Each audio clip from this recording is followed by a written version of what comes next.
महाराष्ट्र के विधानसभा में धर्म स्वातंत्र्य विधेयक फडणवीस जी ने पेश किया, वो सम्मत भी हुआ। अब विधान परिषद में भी मेरे ख्याल से आज या कल की तारीख में हो जाएगा, शायद आज हो जाएगा, फिर राज्यपाल महोदय के पास हो जाएगा, वो सिग्नेचर करेंगे, फिर राष्ट्रपति जी के पास जाएगा, वो भी सिग्नेचर करेंगे। और 9 राज्यों ने ऑलरेडी अपने अपने राज्य में, उत्तर प्रदेश, मध्य प्रदेश, राजस्थान, जहां भाजपा की सत्ता है वहां ऑलमोस्ट सब जगह ये मंजूर हुआ है, तो हो जाएगा, उसमें कोई मुझे दिक्कत नहीं दिख रही है। सुप्रीम कोर्ट में इसको चैलेंज किया गया है मगर कोई स्टे नहीं है, इसके लिए उसकी अमल बजावनी में भी कोई दिक्कत नहीं दिख रही है मुझे। मगर मेरा कहना यह है कि ये जो विधेयक है इसका स्वरूप जो है वो बेसिकली धर्मांतर के खिलाफ है। ये धर्म स्वातंत्र्य शब्द इन्होंने इसलिए यूज किया है कि लोगों को धर्मांतर बोला तो एक अलग सेंसेशन होता है, एक विवाद पैदा होता है, फिर वो सेकुलर लोग और ये इनका एक ऑब्जेक्शन भी रहता है। इसके लिए उन्होंने धर्म स्वातंत्र्य कहा है, धर्मांतर नहीं कहा है, क्योंकि धर्मांतर करना हक है। कोई अगर चाहे तो धर्म बदल सकता है, उसके लिए मना नहीं है, इसलिए धर्मांतर बंदी नहीं है, धर्म स्वातंत्र है। धर्म चुनने का स्वातंत्र, असल में धर्म चुनने का स्वातंत्र आपको है। आप धर्मांतर करना है, आपको धर्म बदलना है, आप कन्विंस है कि मैं ये नहीं वो, तो आप कर सकते हैं, कर सकते हैं। हिंदू धर्म में आना यह ऐसी बात है कि इसके लिए कोई परमिशन नहीं लगती, इसके लिए कोई ये नहीं लगता। और हिंदू धर्म में आना मतलब कहाँ आना? हिंदू धर्म एक ऐसा धर्म है कि इसमें आप जब आते हैं तो ये देखा जाता है कि इसकी वो जिस धर्म में, समझो मुसलमान है या क्रिश्चियन है, तो उस धर्म में जाने से पहले उसके बाप दादा कौन से जाति में थे, कास्ट, ये देखा जाता है। और धर्मांतर के बाद भी उनको उसी जाति का समझा जाता है। ये हिंदू धर्म की जो कमियां हैं उसमें से एक ये है कि आप खाली हिंदू नहीं बन सकते। आप बोलेंगे मैं हिंदू हूं, दूसरा सवाल आएगा ये कि आपकी जाति कौन सी है। मैं तो मुसलमान था, मैं तो क्रिश्चियन था, मैं तो ये था वो था, तो वहां पे तो जाति व्यवस्था ही नहीं है, तो जाति का नहीं था। नहीं नहीं, तू नहीं होगा, मगर तेरा बाप का बाप बाप बाप बाप बाप बाप 10 पीढ़ियों पहले तू कौन सी जाति में था, वही जाति तेरी को लगेगी। अरे ये देश में जो धर्मांतर हुआ, वो धर्मांतर अभी क्या है ना, ये लव जिहाद से जुड़ गए और उसको एक अलग सेंसेशन हुआ है। मगर मैं आपको बोलता हूं, अगर 1 लाख धर्मांतर होते हैं, 1 लाख, तो 1 लाख में से बड़ी मुश्किल से 100 धर्मांतर लव जिहाद या प्यार या अंतरधर्मीय शादी के वजह से होते हैं। बाकी में 3 चीजें होती हैं। एक प्रलोभन, जो क्रिश्चियन मिशनरी बहुत यूज करते हैं, वो सेवा देते हैं। अभी पूरा नॉर्थ ईस्ट क्रिश्चियन है, 7 राज्य है हमारे ईशान्य में, 7 राज्य डोमिनेटेड बाय क्रिश्चियन है। वहां पे क्रिश्चियन जो है वो सख्ती करने से नहीं हुए, उन्होंने हॉस्पिटल खोले, स्कूल खोले, तुम्हारे खाने पीने का, कपड़े का गरीबों के लिए बंदोबस्त किया, अमाप पैसा उन्होंने बांटा। आमिश जबरदस्ती ने जुल्म, वो गोवा में थोड़ा हुआ पोर्तुगीज जमाने में, अभी वो जुल्म जबरदस्ती क्रिश्चियन लोग नहीं करते, वो यही करते हैं, सेवा के माध्यम से दिल जीत लेते हैं और क्रिश्चियन बनाते हैं। और ऐसा पूरा नॉर्थ ईस्ट कर दिया उन्होंने, उनका तरीका अलग है। मुसलमानों का अभी ऐसा सख्ती करने का तरीका जो है वो प्यार में है, शादी के मामले में है, औरतों के मामले में है, कि वहां पे अगर वो किसी को फंसा लेते हैं तो वो सख्ती करते हैं कि नहीं मुसलमान होना होगा, तो प्यार में तेरे को अभी वश किया है तो ये भी करना होगा, तो वो बात अलग है।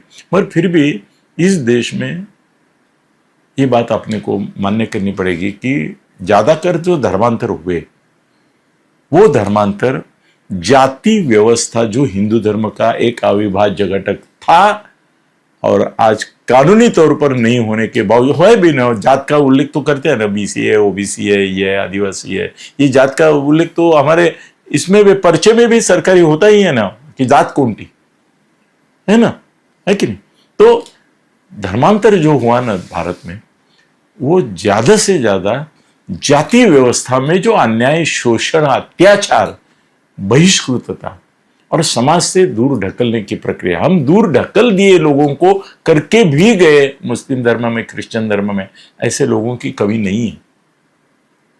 ये तो डॉक्टर बाबा साहब अम्बेडकर का हमारे हिंदुओं के प्रति बहुत बड़ा उपकार है।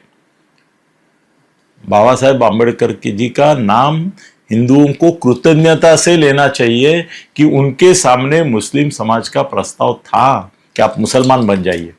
आप सोचिए, उन्होंने हिंदू धर्म से समांतर, वो बोलते हैं कि ये हम हिंदू नहीं है, पर हिंदू धर्म के सिख है, मुसलमान है, सिख है, वैसे ही वो भी एक हिंदू धर्म के विरोध में नहीं, मगर हिंदू धर्म का अंग भी नहीं, ऐसा वो मानते हैं।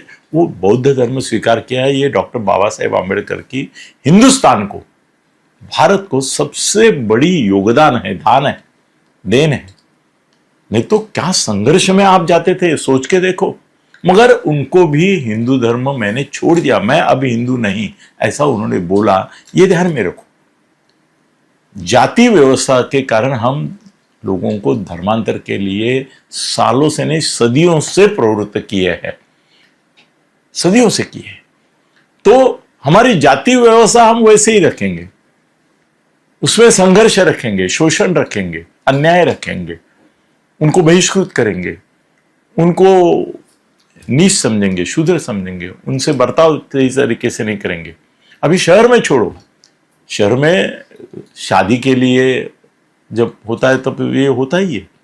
आज भी शादियां हम बोल रहे हैं, अभी सरकार अंतरजातीय विवाह के लिए, कल एक ने मुझे पूछा कि भाई अंतरजातीय विवाह के लिए एनकरेजमेंट करके तो सरकार पैसा देती है, फिर अंतरधर्मीय करने के लिए विरोध क्यों कर रही है। ये भी मुद्दा आता है। ये किया, किसी ने सवाल किया कल, मेरे ख्याल से एक आर्टिकल था कि भाई अंतरजातीय के लिए करते हैं, सामाजिक समरसता की भूमिका थे, तो अंतरधर्मियों को सामाजिक समरसता है, ऐक्य है, देश एक हो रहा है, मगर उस पर सख्ती, जबरदस्ती, जुल्म, अन्याय, शोषण, मजबूरी, ये चीजें आती है करके वो आवश्यक था। उसका समर्थन नहीं करेंगे हम लोग कि सख्ती से, ना पैसे से आमिष दिखा के, लोभ प्रलोभन, कुछ भी नहीं, या जबरदस्ती, ये नहीं करना है आपको। उसको चाहिए, वो कन्विंस है तो कर सकते हैं। आपको शायद आश्चर्य होगा कि मेरे चाचा करतार सिंह थत्ते, जिनका नाम था LG थत्ते, वो मशहूर क्यों है मैं तो, वो नेहरू जी के खिलाफ हर बार लोकसभा चुनाव में खड़े होते थे और करीबन 60-70 हजार वोट लेते थे। जितनी बार पंडित जवाहरलाल नेहरू खड़े हुए, उतनी बार लगत हत्ते, जिन्होंने जाहिर किया कि मुझे सिख धर्म का जो एक लड़ाऊ योद्धा के रूप का धर्म है, ये योद्धाओं का धर्म है, उसके बारे में मेरे मन में आकर्षण है। तो मैं हिंदू धर्म छोड़ के, मैं आज से LG थत्ते नहीं, लगत थत्ते नहीं, मैं करतार सिंह थत्ते बन रहा हूं। और वो बने, और मरते दम तक वो करतार सिंह थत्ते ही रहे, सीख रहे, सिख धर्म का उन्होंने पालन किया। वो कटार बिटार रखते थे, मैं मिलता था उनको बीच बीच में, और मुझे वो बोलते थे कि सिख धर्म ये योद्धाओं का धर्म है।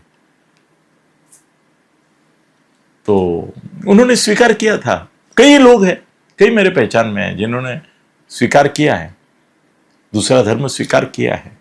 हम अभी AR रहमान की बात करते हैं, वो भी तो ओरिजिनल मुसलमान नहीं है, उसने कन्विक्शन से लिया हुआ धर्म है, उसको कोई सख्ती नहीं किया है। ऐसे देश में कम से कम कई लाख लोग होंगे कि जिन्होंने स्वेच्छा से लिया है। पर सख्ती हुई है क्या? हाँ हुई है ना, औरतों के ऊपर ज्यादा हुई है, इसलिए ये कानून जरूरी था। पर हमको हिंदू धर्म की भी पुनर्रचना करनी होगी, ये जाति व्यवस्था से हमको उभर के बाहर आना होगा, तभी भी धर्मांतर की ये कम हो जाएगी। तो हिंदू धर्म में सुधार लाओ, धर्मांतर ऑटोमेटिकली बंद होंगे। धन्यवाद।